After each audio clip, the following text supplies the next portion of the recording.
Hi guys, so welcome back to another hair vlog. My name is Mumina. I'm a registered dietitian with Mumina Wellness Solutions. I also sell natural hair and skin products. Basically our chebe hair butter, our clarifying hair shampoo, coconut oil, and moisturizing hair treatments and such.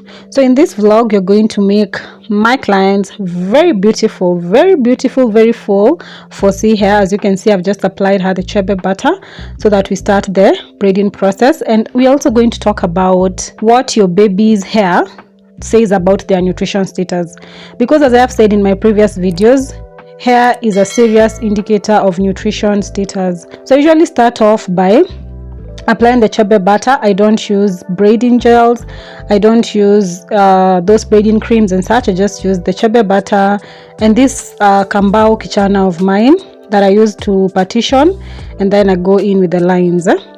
So let's talk about what your baby's hair says about their nutrition status. So basically, as an African or as a woman of African descent, you're supposed to have African hair.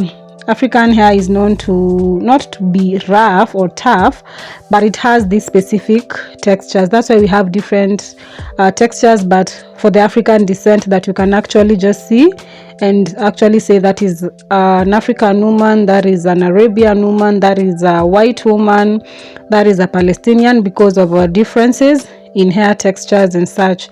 So if you have African hair and then your hair starts thinning, your hair starts changing color. We don't all have black hair like number one, but our hairs are basically the darker shades of black. It's very rare for you to get an African woman who's not mixed or who's not biracial having different colors of hair. So you'll find them either they're having either number 2 or at most number 33 natural colors. It's very possible, but that does not mean that the hair is going to be blonde or almost yellow. That is a sign of deficiency. So as a mom or as a parent, it is important to be keen and actually have a look at what your baby's hair looks like, what their texture feels like. It's not supposed to be too soft, it's not supposed to be too thin. Again, this can be an indicator of malnutrition. It can also be an indicator of over manipulation and use of bad products or bad hair care practices. So my client has amazing hair, and we decided to do this style whereby we are braiding at the front and at the back because she's still going to school.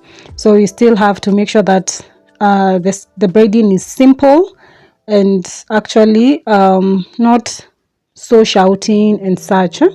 So it is very important. So what can you do as a parent when you discover that your child's hair is thinning, your child's hair is losing texture, or it's becoming too fine or changing color?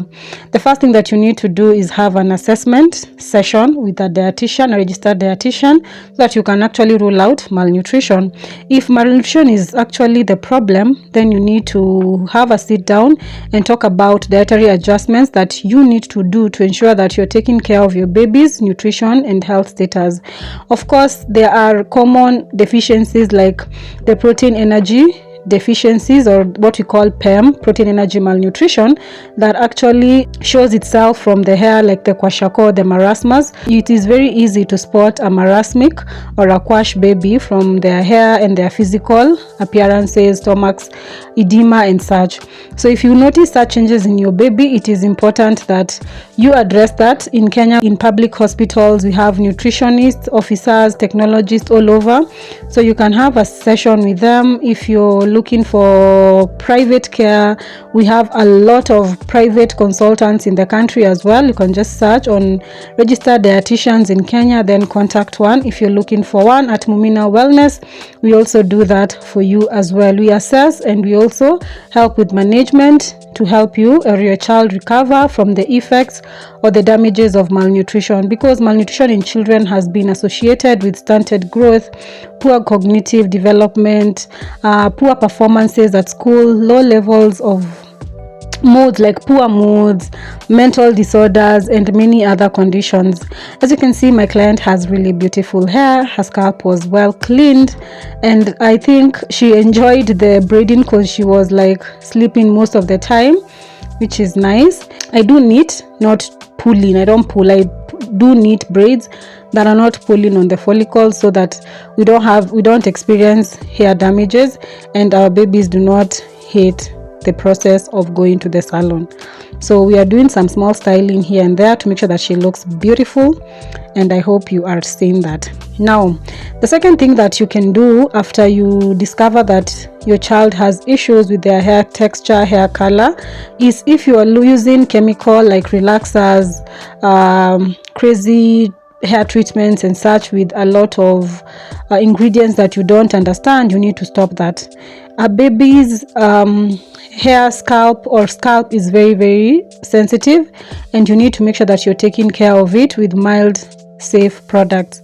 Our range of products, from the kids hair growth butter, clarifying hair shampoo, deep conditioning treatment, and basically other products, are safe to use for babies' hair. They are very gentle. They don't have any additives that are going to harm your baby's scalp, and they can be used safely on babies, and they produce results as well. So if you're looking to grow your baby's hair, you're looking to retain their volume, to retain their length, to stop breakages, to ensure that your baby's health has been restored after we rule out malnutrition and maybe the presence or disease, or it may be side effects of medication, then we can use our product. So what happens if your baby's hair loss or your baby's change of texture, color, and size is due to side effects of medication? It is very important to have a sit down with your registered dietitian as well, and your physician. They have a discussion on the way forward, like if they are going to change your baby's medication because the side effects might be too much, if they are going to maintain it, and maybe what you can do to prevent the crazy side effects. Because as I said in my other videos, we have the nutrient drug interactions that can actually alter nutrient utilization and absorption. You might be giving your baby the most healthiest diet, you might be giving them the best diverse diet, but these interactions might be coming in, actually affecting utilization and absorption, and this will make your baby have signs of malnutrition. So if that's the case, please have a sit down with a registered dietitian and your physician, and you talk about how you're going to actually work on your baby's nutrition and health status, so that your baby can reap the benefits of the medication as well as protecting their nutrition and health status. It is very important.